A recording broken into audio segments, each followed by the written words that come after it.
Tsinghua Institute for Advanced Studies. Professor Wang is also serving as the Dillsworth Fellow this year at the Institute for Advanced Studies in Princeton.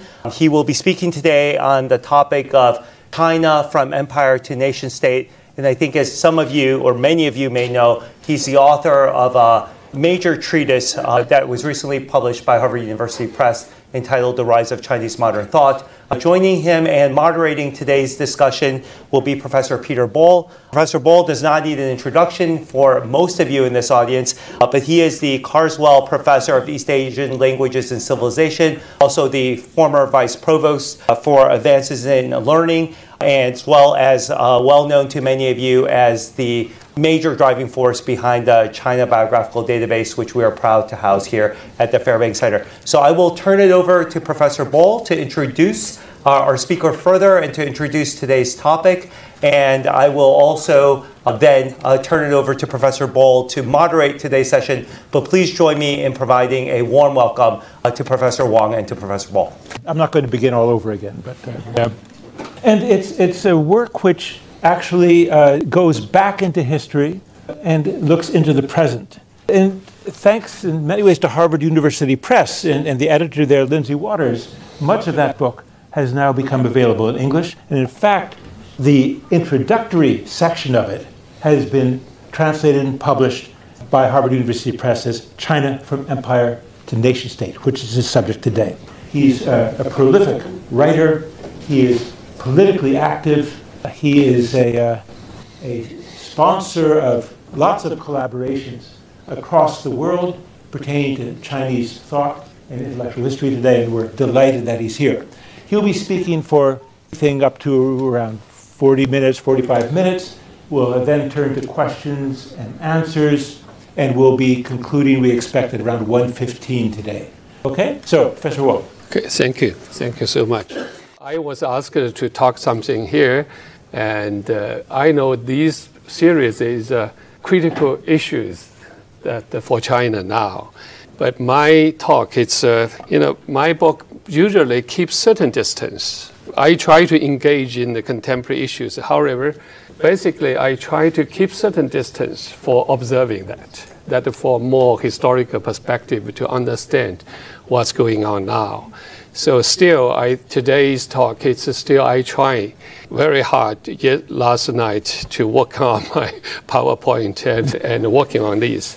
So the topic here, the China from empire to nation state, I intentionally add a question mark because actually I published a book on this title, but in the Italian version, there was a question mark.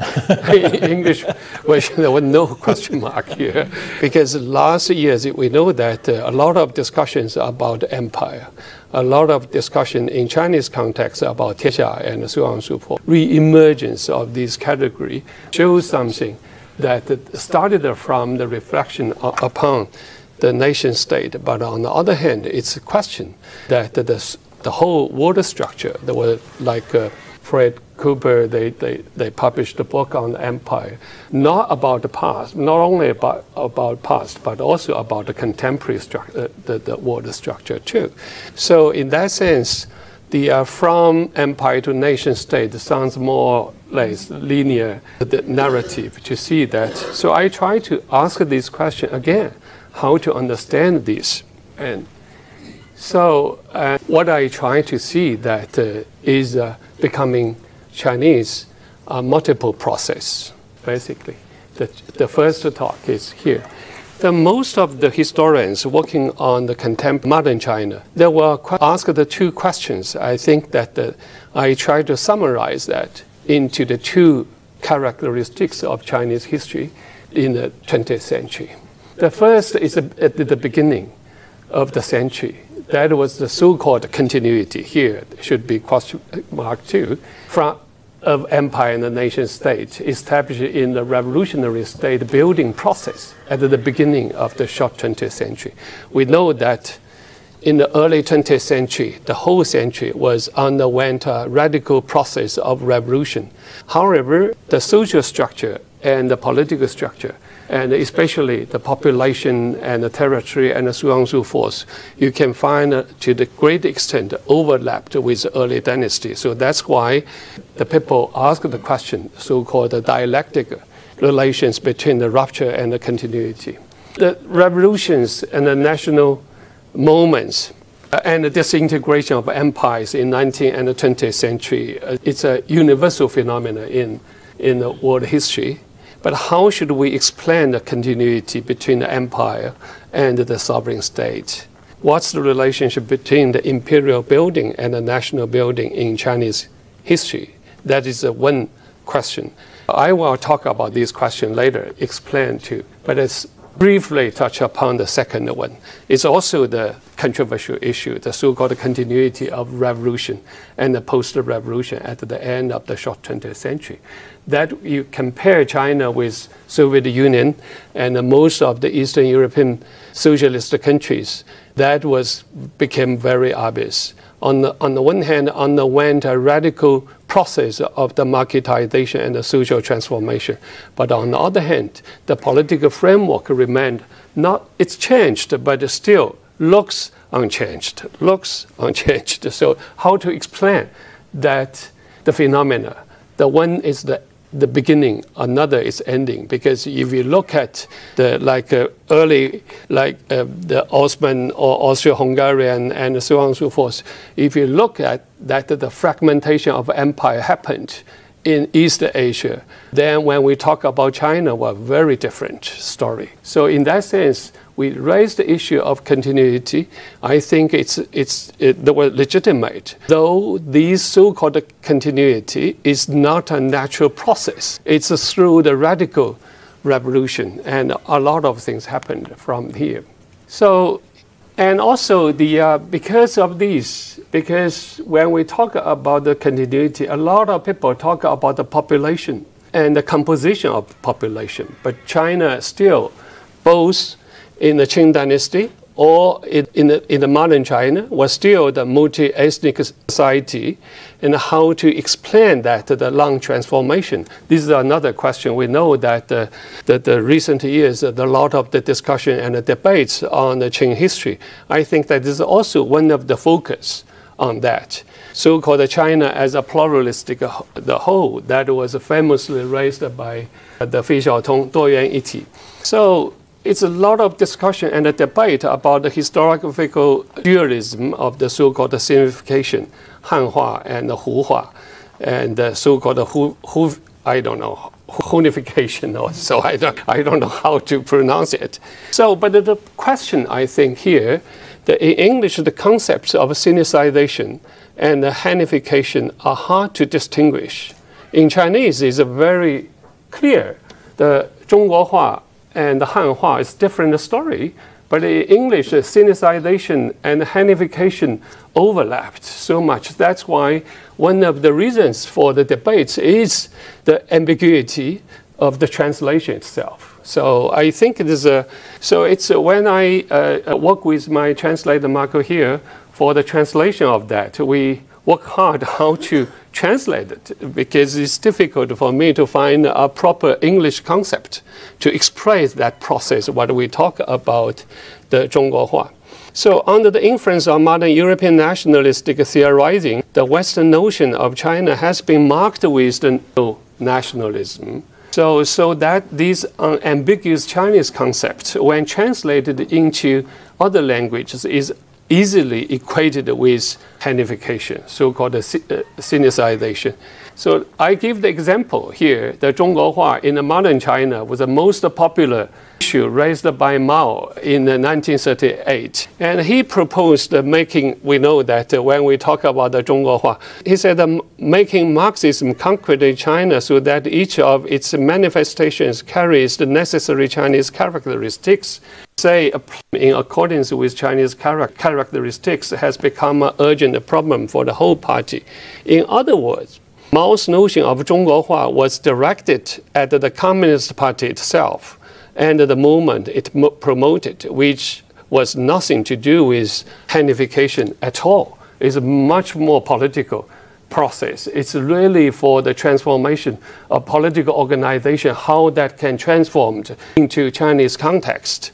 Therefore, the transcending the conceptual framework of the ethno-nationalism and the redefining the concept of sinicization is key to understanding China as what I called, my jargon, is a trans-systemic society. So-called systemic. What system? I think the language system. Ethnicity, people used to define it as a system, is different from other religions.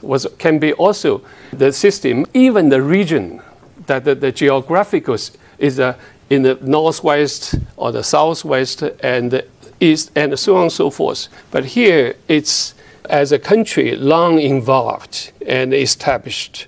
There was a long process. We can define it as a trans-systemic society. So the modern China has inherited the size and the demographic composition of the Qing dynasty, and the question of how to understand the modern China necessarily involves the question of how to understand the history of Qing dynasty, not only Qing dynasty, but a very long history. Its early dynasties too, as well as its relation to the early dynasties. In contrast to other imperial histories, a question was asking about Chinese history is the following. Why did the so-called conquering dynasties, this is also the question in a lot of debates on the term, the issue itself, established by the Mongols, Manchus, and others, eventually integrated themselves into Chinese dynastic history.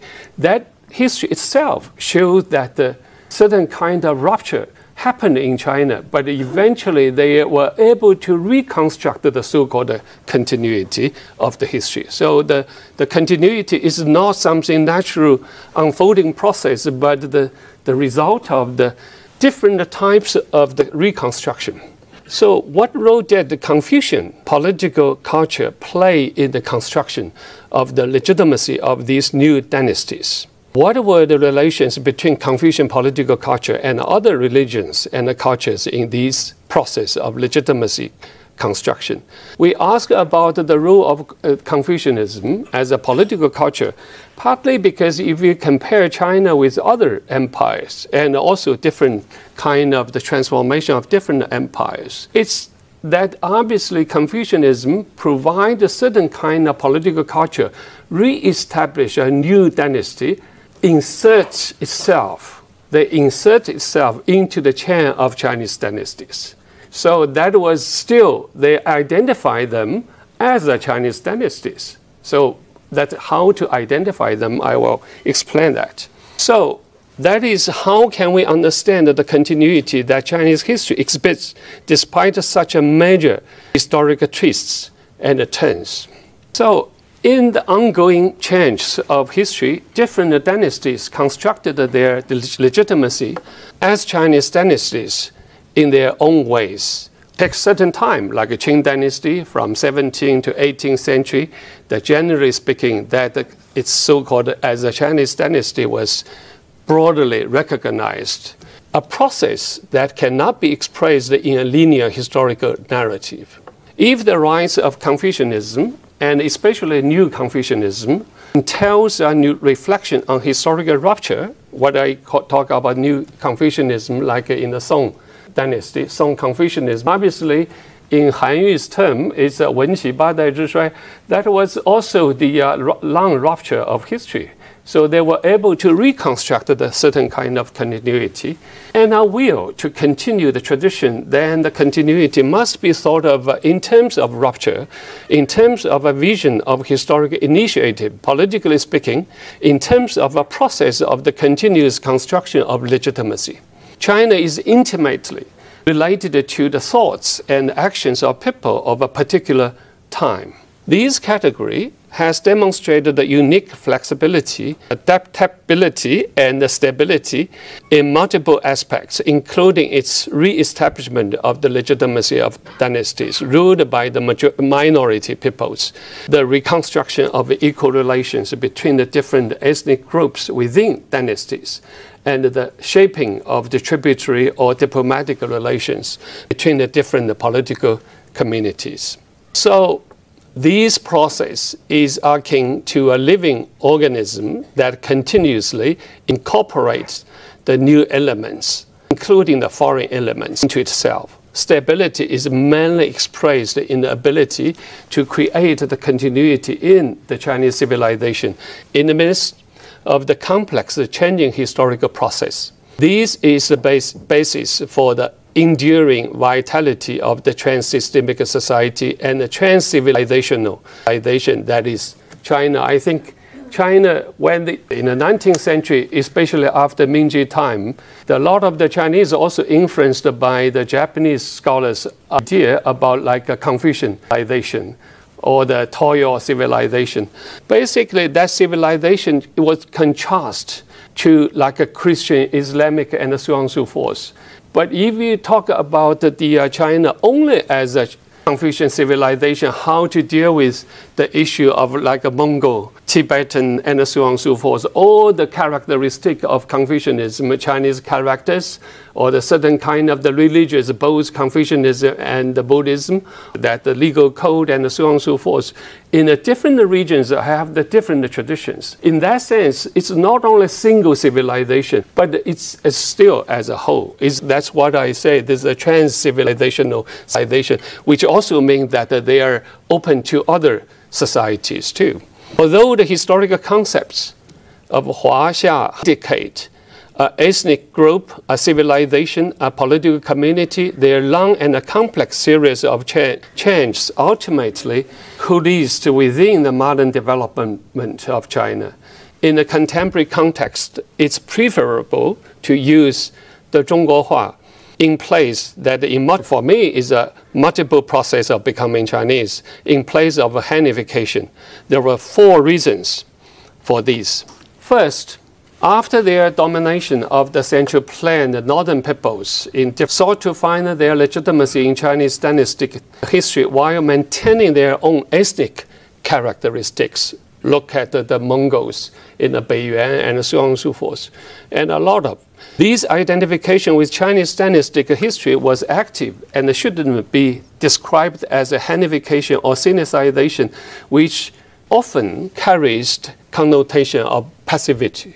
So for example, the Jin, Yuan, and the Manchu rulers all constructed their legitimacy as Chinese dynasties through a series of ritual, legal, and institutional arrangements, as well as through the interpretations of Chinese classics. The Zhongguo, they constructed also underwent historical changes in the intention and the extension of the term. The concept of Zhongguohua is not a conceptual opposition of rupture and continuity, but rather a unification of the two into a conception of China that recognizes change and the plurality.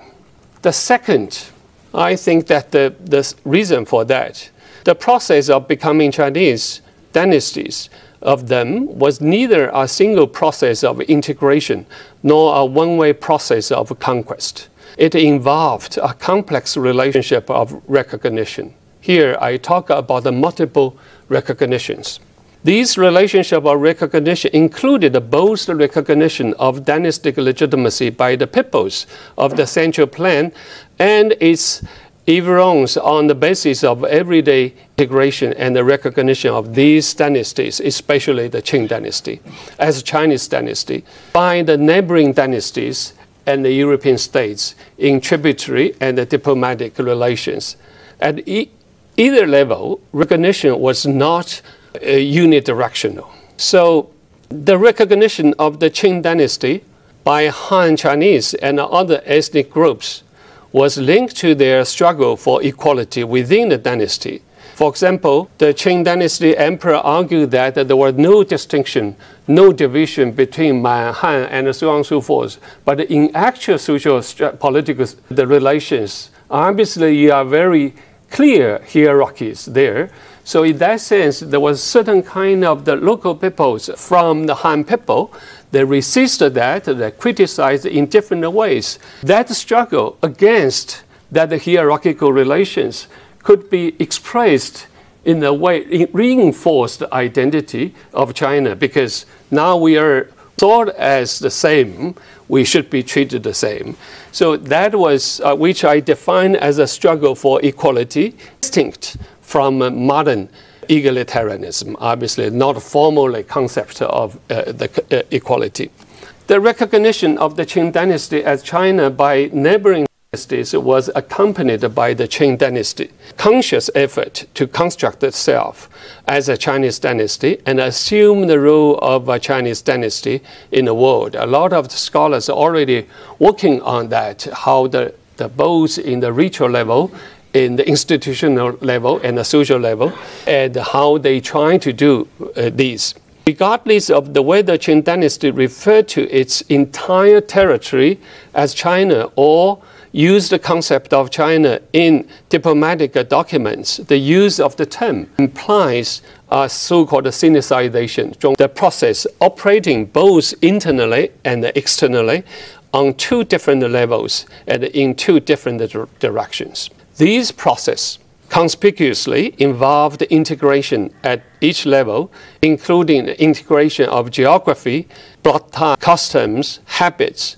language, culture, and politics, and it cannot be equated to purely Hanification or Hunification at all, because a lot of things really merged together and in ways. So in that sense, not only the becoming Chinese, that the process of people, but also transform the connotation of China itself. Because a lot of the culture or the political and the social elements were reorganized into that the social life and the political life. The tension and the diversity.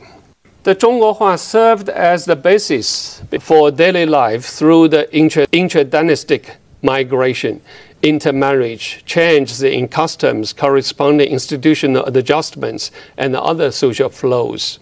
These changes and integrations also included the elements of Islamization and the Buddhification and the Hanification, as well as the localization processes in different regions. And these processes, for example, Buddhification was a process learned from the other, transformed, but eventually were assimilated into the Chinese cultures. So in that sense, the not necessarily Islamicification or the Buddhistification were separated from the whole, but still in different period, in different regions, in the given circumstances that create the tensions and the struggles and so on and so forth. So, however, the process of dynasty building and the long-term socialization, these elements and the tendencies often intermingled and influenced each other in complex ways. The Zhonghua eventually emerged as a dominant trend, becoming an intrinsic part of the flourishing Chinese civilization. In the world of every these elements are even more interconnected and fused, forming a transsystemic society. These processes do not include the tension and the struggle, conflicts, have never eliminated the diversity, and have never aimed to eliminate the diversity. From the perspective of dynastic evolution, openness and inclusiveness imply a process. Look at how they made the different kind of the arrangements in Tibet, in the Xinjiang. You have the different social and the Yunnan. So a civilization that recognizes diversity in religion, culture, and other identities is also necessarily political. So that's why we also need to think about, of course, the political nature of Confucianism, and also we also need to think about the interaction between the Confucianism and the Tibetan culture and other cultures, their exchange in that sense, the political way. So therefore, in addition to blood tie and the daily integration, asking what kind of institutions and values can be used to establish a strong and flexible political community and ensure its continued growth and development. Key questions in understanding China and its historical changes, regardless of the eras or different kind of the changes. So this is a third, the reason I think that the multiple process of the Zhonghua.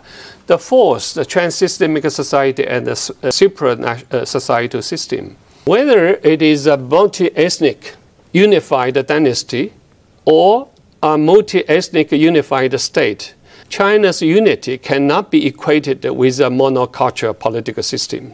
This is a trans-systemic society, a trans-ethnic, trans-religious, trans-linguistic, and even trans-civilizational political community whose political unity is always based on the trans-systemicity. Trans-systemicity means that the one contains essential many, and the many are the organic content of the one. Therefore, not only the ethnic groups, religions, are trans-systemic, but each social body, including the village, family, and individual, to a certain extent, is trans-systemic in the nature. So the trans-systemic societies are always closely related to supra-societal systems and thus possess intrinsic openness. Because, for example, you have the long borders, of course, because it's arbitrary borders in a modern time. But a lot of the neighbors, relatives, the same ethnic groups, they're living in different countries, they still can continue as a certain kind of the community. In this sense, the concepts such as a trans-systemic society and the supra-societal system provide a framework for understanding that is distinct from the concept of social groups based on any single identity. I think that these are obviously in the history and in reality you found a lot of the contradictory facts. But I think there's a reminder of this is important because these either for the ordinary people and for the policy makers are all important to what kind of the policy and what kind of the social reality we are facing now. So this is the four reasons, I think, for explain this. And how to, these are the, basically I try to understand in the Chinese history because the early process, because in the historiography, there was a lot of the discussions about the continuity and the rupture. There was a belief that China was a kind of civilization more continuous and so on and so forth. But looking to the different side of that, you find a lot of the ruptures. So for me is that what kind of a culture, what kind of political force can push the people reconstruct that the continuity for that. And what I talk about this long process. But anyway, after all, now we are facing the very different polities that was very different from traditional empire or the dynasties or the so on and so forth. That was how to explain the nation state and political centralization in, of course, in the context of China. The basic question here I list here and try to answer these a little bit. First of all, it's again the binary of empire and the nation state, how to understand it. Some people say that now we are still living in the empire. Or some people now argue that we are living in the nation-state world. And how to explain the overlaps between these two stereotypes. How did the Confucianism, for example, early, legitimize the Qing as a Chinese dynasty, and what kind of the identity legitimized the contemporary or the modern China? How were the pluralistic identities and the pluralistic political juridical institutions within the imperial system constructed? And in how that in the wake of colonialism and the nationalism, how was such imperial knowledge integrated into the new type of Confucian nationalism, the universalism and the nationalism, and so on. After all, my question is that in the late 19th century, especially the 20th century, the political centralization was based on a new concept, that is the so-called sovereignty. So a lot of people talk about the traditional, the ruling systems, for example, the emperor, different phases of emperors. But the sovereignty was the so-called the unified concept of that. It has really emerged how to deal with these kind of the issues. I try to explain this. I try to compare with two social theorists, their explanation about the political centralization. One obviously is Karl Marx. Karl Marx said that the bourgeois has, through its exploitation of the world market, given a cosmopolitan character to production and consumption in every country. From his perspective, the special revolution originates from the constantly revolutionizing the whole relations of society the capitalist production relies on. From this process, which centralized the means of production, there emerged a process of political centralization.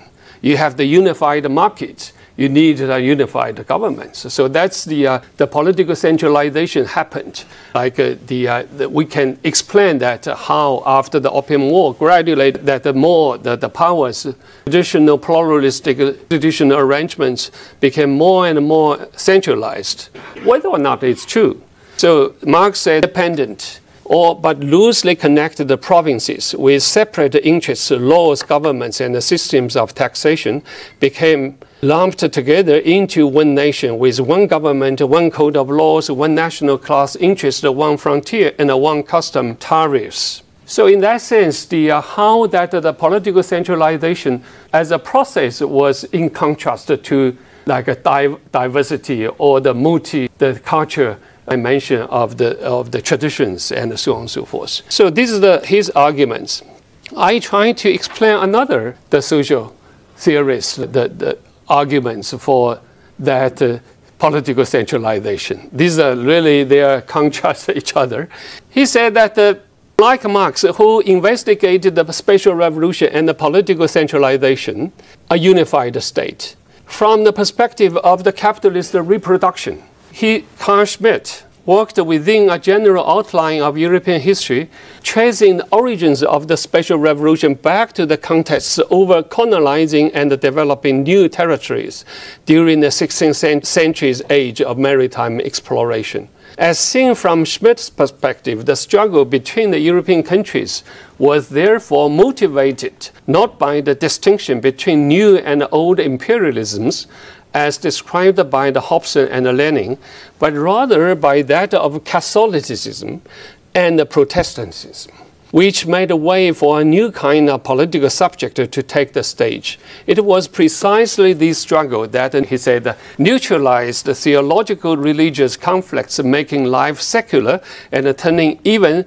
the church into a state institution. So he, from the more or less European religious background, to understand the so-called emergence of the nation state as a form of the political centralization. As a result, for him, for Europeans, this marked the start of an epoch of nations spanning the next 400 years of history and demarcating the modern world's whole scope and orientation. In this era, spanning from the 16th to the 20th centuries, the state governed all the conceptions of political order. On these conditions, the concrete historical unit of organization, which had formerly been pure, bound to its own epoch and delimited by history, lost its historical position and substantive features. In a build-wielding process of absorption, this form of state was transplanted to the various contexts, belonging to fundamentally different epochs and peoples. It was hurled into the midst of altogether different outcomes and organizations. So that's two types of the explanation started from a European perspective to understand the politicization that was the result of the nation state and its systems. However, while the formation of a state as a cogent political body had not yet occurred in the 16th century Europe, China's own epoch of the state emerged more than 2,000 years ago, as early as in the Qin dynasty, in the warring state even. China's Confucian thinkers expressed the world order using the formulation, the authority of many states, 列国之势, parent appear to the competitive political model of Zhou dynasty, especially the period of warring states, as a means for understanding the contemporaneous world situation, as well as distinguishing it from the principal system of dynastic unity that had been in place since the Qin and the Han. That repetition of the debates was also not completely new. We saw that in the Chinese long history is a continuous debate on the Fengjian and the Junxian, that the centralized or decentralized political powers. That was also happened here, that give the certain kind of the singularity of the Chinese history here. And the formation of the rational bureaucratic system, Junxian of the Qing dynasty, as well as its evolution as a state formation, constitutes a major chapter in China's history. In the cultural realm, this system integrated Confucianism and the legalism, and the political authority was intensely concentrated. Political forms submitted to a high level of bureaucratization. The integration of the system, prefectures and the counties into the former feudal divisions impacted relations with regional communities. In terms of internal-external relations, the formidable opulence of the dynastic system provided the basic framework for large unified states. In order to accommodate the change and crisis, both foreign and domestic, modern China's revolution and the transformation couldn't but seek aid from all sorts of the foreign powers, forms, and value systems. But the historian here, the Professor Philip Kuhn, famously argued that the character of China's modern state has been shaped decisively by the flow of its internal history. Political activities of the 19th century were already dealing with the questions of the participation, competition, and the control in the context of condition inherited from 18th century and earlier. So in that sense, when we think about, put these arguments into the context of the dialogue with Karl Marx and Carl Schmitt, then you immediately realize that maybe the things were very different in the Asian perspective to some extent here. And how to identify as a phenomenon of the sovereign state, that was Professor Philip Kuhn didn't directly talk about that when he studied the Wei Yuan. How do we explain these historical patterns that were both distinct from one another and yet bear resemblances in form, both form and function, identified today as a phenomenon of national sovereignty? First, this specific type of state system was constituted as a consequence of imperialist expansion. So merely pointing out that the state is a form of domination is not adequate. One must also point out the system's various transitional forms. Secondly, after having experienced a series of cultural revolutions, I mean not the great cultural revolution, but started from the 20th century, around of that, people began using a sort of universal method to designate the various communities found throughout history as ancient, medieval, and modern states, while polities like China and others were pejoratively termed empire, dynasties, tribes, and the tribal state, and so on and so forth. Of course, now suddenly, empire became another hot. It's totally different from early, because when before you use the term empire, immediately means that the authoritarian dictatorship, no possibility for democracy. But now that people talk about empire, they're talking about multicultural, multi-ethnic, and so on, so tolerance, and so on and so forth. So that was, the sovereign state was established by way of omitting differences from the course of history, or by suppressing various forms of historical time. I here try to very briefly to talk about in different locations, because when you think about the Chinese multi-ethnic society, especially those society were living around the frontiers of China, how can we think about these? So the first is two different kinds of the hunters. That the first is inland. From the 17th century onward, Qing dynasty came into the contact with Carl Schmitt, has termed two different kinds of hunters who participated in a vast expansion of space. The Treaty of Nanjing, concluded in 1689 between the Qing and the Russian governments, clearly shows the accord reached between the sovereign states throughout the entirety of its content. So it's amazing that it was in the 17th century why such a treaty between two empires shows the certain kind of characteristics. Only the treaty between the sovereign states. That one of the reasons, I think, is those Jesuits from Portuguese and the French who brought the knowledge in Europe, and they are familiar with groceries, and their knowledge is into that. They use that their technology, cartography, and so on and so forth, to define the borders and a certain kind of the others. So in the Qing dynasty, you have the Anban, 驻藏大臣制度, all the Qing appointed imperial resident in Tibet, in Tibetan Office of Affairs and Mongolia, Tibetan Bureau of Affairs, the Tibetan autonomous regions. That was a long transformation from 17th century down to the 20th century. The evolution of systems in Xinjiang and the Berg systems, bureaucratic system, province, the Xinjiang autonomous regions, you can see that from 17th century gradually how that transformed. Later I will be back for the why such thing happened. The transformation in state of formation described above were distinct from the 19th century global conditions described by Marx. By no means was political centralization the consequence of having centralized the means of production, because at that time, those areas no such capitalist development. So in that sense, the centralization, political centralization itself was the one aspect of the centralization of power within the process of the empire building, that the continuous empire building. So it's not only the nation state had these political centralization. Even for old empire, still you have these kind of the centralized political centralization there. Rather, so that's why the tendency to centralize the political power was the result of the complications in the geopolitical relations between peoples in the interior and imperial court. Like that the outside was between Russia and China, but also the Tibetan, Mongol, Xinjiang, and so on and so forth. That was an internal process there.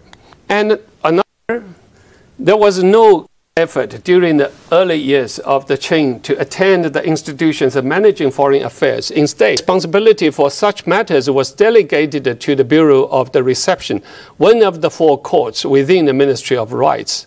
In accordance with the first article of 1858 Treaty of Tianjin demanding an envoy stationed in Beijing, in 1861, the Qing court finally acted under the pressure from Britain, France, and other major European powers to establish the Zhongliyamen, or the office in charge of affairs, to assume the responsibility for the Ministry of Rights as well as Li Fanyuan. What special significance lies in the differences between the Northwestern and South European countries? In other words, differences in sovereign states and their standardized relations, as they had been produced by struggles in sovereign relations in China and the East regions. Because it was the Portuguese and the Spanish came to this region much earlier, but they didn't ask for, demand the unified institution to dealing with these kind of the issues. But only after that was mainly the Britain, Dutch, and they came, they organized for this. So here, the Schmidt said that here lies a case unique in its essence, its uniqueness, comparability, consists in the fact in England completed an elementary transformation in a wholly other historical moment and in a manner fully different from any other sea power. So that was the so-called the special revolution for him. The era of the India and the Pacific Oceans were all simultaneously transformed into the inland seas.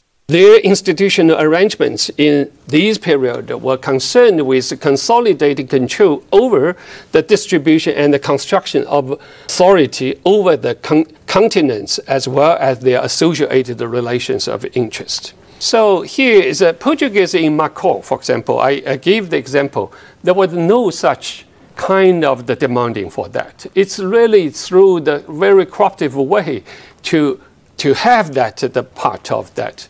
So but after the 17th century, that was different. That was a new concept of the idea emerged from the 17th century. So that the Taiwan issue, Penghu Liedao, was very different from the early the Macau's issue. And even afterwards in the 19th century, Macau and Hong Kong were still very different in different roles.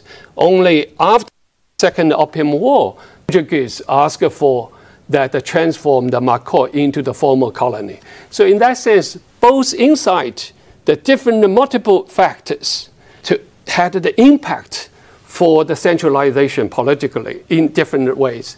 But globally speaking, you have the new concept, the new knowledge, and the new roles together with the powers that enforce that, the construct the new ideas. So it's how long time? We should give time for questions. 2 minutes. I will summarize that. The advent of the maritime authority signified the struggle between the two special orders.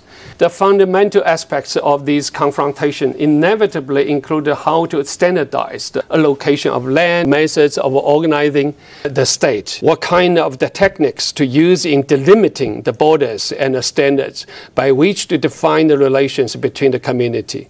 In terms of the perspectives possible within the Europe from the start of Dutch efforts in the early 17th century to attack and occupy both Penghu Islands and Taiwan, these were in fact not only part of the burgeoning the compact between the northeastern European powers and Spain, but they were also a prelude to the successive global hegemony of 19th century Britain and the 20th century America. The revolutions in China and Russia, to some extent, you can at that time relocate it into the confrontation between these two forces. So here I will not talk so much about these. I think that I will stop here. Okay. Thank you very much. Something of his extraordinary breadth, both in historical knowledge and in knowledge of theory. An effort to bring together notions of rupture and continuity, of the multiplicity of ethnicities, and to formulate an idea of what he calls Zhongguo Hua, which is different from traditions of sinification and or Hanhua, or Hanification, or whatever we're going to call this.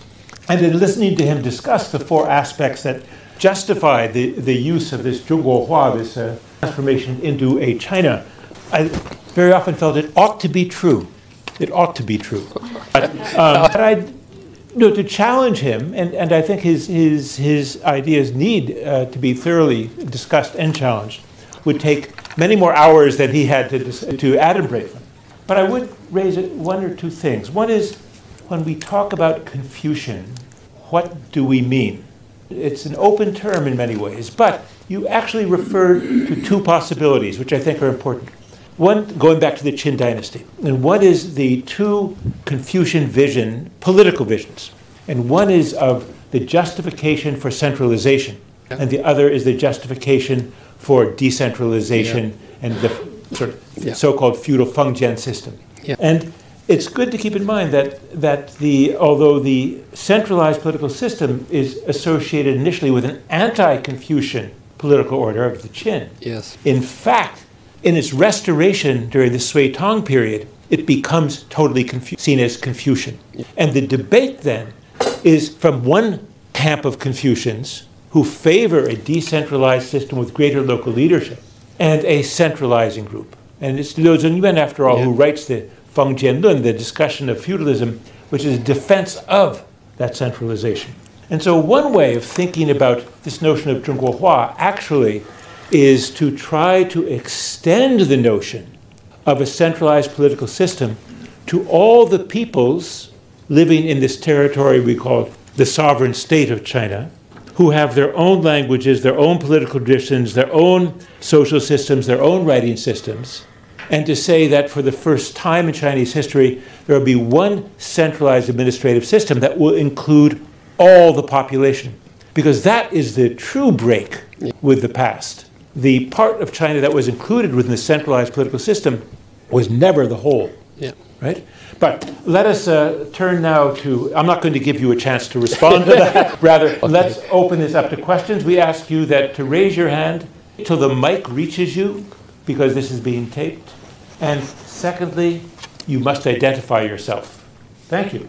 So, open to questions. No questions, then I'll continue. No, please. Yes. Please identify yourself. Yeah. Thank you, Professor Wang. I'm Peng Yi. I'm a first-year PhD student in Harvard Philosophy Department.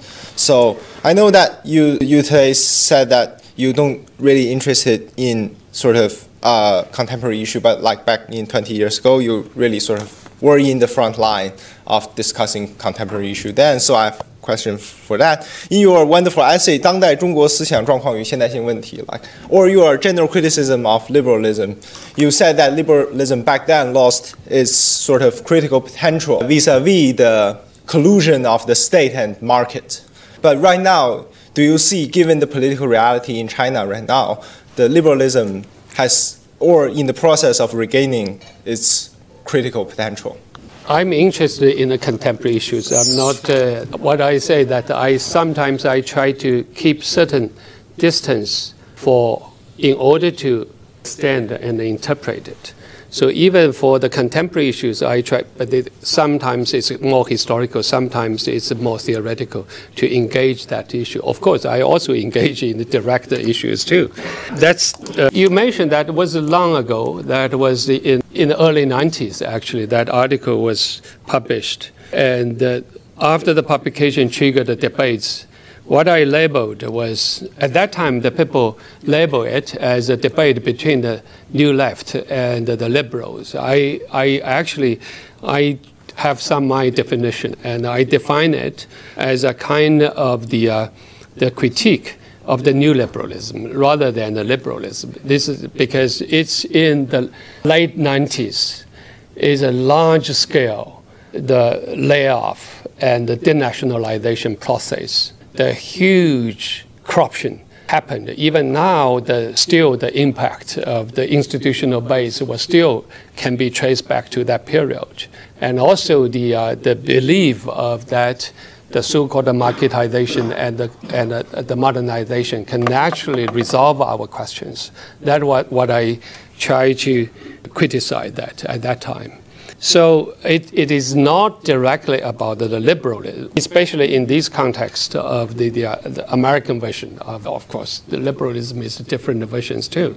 For the contemporary, I think is a huge transformation already. My interpretation of that was the result of the reaction to the early overexpansion too. See, these are kind of the long process. Now, at that time, was over. The only for the market ideology became very extreme fundamentalism. So in that case, caused a lot of the social problems already there. You have the social demanding for the intervention. That's what I can explain. Later, I wrote another piece try to explain the process, and a little bit like the parallel process of Karl Polanyi's great transformation. He described what happened in World War I afterwards in Europe at that time, why the centralization re-intervened into the process. What I argue that at that time, the most of people thought as a withdrawal of the state, it was a very strong state intervention itself. Otherwise, it's very difficult to interpret that kind of the large scale, the unemployment or the nationalization can happen. So that was, I explained that. So this is a very different context now. Okay, we have two questions over here. Yes, please identify yourself. Thank you. Aaron Glasserman. I'm a postdoc at the Harvard Academy for International and Area Studies. Thank you for a really interesting talk. So I was struck in your discussion of 中国化, of Chinification, that in some ways it sounds very similar to certain things that people have said, Chinese thinkers and politicians, about ethnic blending or fusion, 民族融合. And so I noticed that you didn't talk about that. And so I'm wondering, how do you see your vision of 中国化, of Chinification, as relating to that, if at all? Thank you. My interpretation of this mainly came from the early discussion on the Qing history, not about mainly it's not about the direct intervention in the current situation, but obviously these terms in Chinese, it's become very popular now, but in a very different ways. So I'm curious about that. When the first time I heard about the term of 中国化, when I was in Tibet in the field work, I thought that they're talking about like Buddhism, 中国化. How can you talk about the Buddhism, the Buddhism is the Chinese Buddhism. How can you think about that? Especially if you use the Sinicization, immediately triggered the debates and the conflicts, because the people were sensitive to for that kind of the transform into the Sinicization or the like a Hanification. So that's why I reinterpret that. Why the Zhonghua is a multiple process in a different ways and transformed. Not only they identified the China, but also transformed the connotation of China itself, because you have a lot of the elements for that. But on the other hand, like in the Chinese history, you have the Hua, Han, and so on and so forth. Professor Chen Yuan is a very old senior generation historian. He talked about the Hua, right? It's a lot of, he said that no, it's not Han Hua, but the Hua. But the Hua is mainly the culture issue. But Zhonghua is still related to the institutional building process. So how can you, within that, the certain kind of the framework, to build up a kind of the tolerance of the multiple cultures, let's say, within it? That was what I can say that Professor Bao's question, what Gu Yanwu said, this is a tendency. Most of Confucianism argue for Fengjian rather than Junxian. Most of that, the people, but they debate each other. Gu Yanwu said that we need to put Fengjian into the framework of Junxian. Right? That's the how, in order to guarantee that the value of Fengjian. In that sense, yeah. Thank you, Professor Wang. My name is Clark Wu. I'm a PhD student, candidate in politics from the Catholic University of America. So my question is, first, my impression of your lecture and also reading the English translation of your book actually is much more readable, I think, than your original Chinese text. So thank you for the translator. So first, under your narrative, so I was wondering if you are describe the utopia version of Chinese history or contemporary issue, or just the political reality or historical reality in Chinese history. When you talk about the peace, the process will become Chinese, you seems like describe it as a spontaneous process. It's a peaceful evolution, but in reality, it's by military conquest. It's by forcible indoctrination. It's by tight political control. Not only in Qing Dynasty, also in contemporary China. So, and just you said Qing Empire is a very diverse, use the facial tone concept. But some people maybe studying Qing history, they would say the reason why Qing Empire is diverse and pluralistic than the PRC because it's a long Chinese empire. It's because this empire is ruling by the ethnic minority group.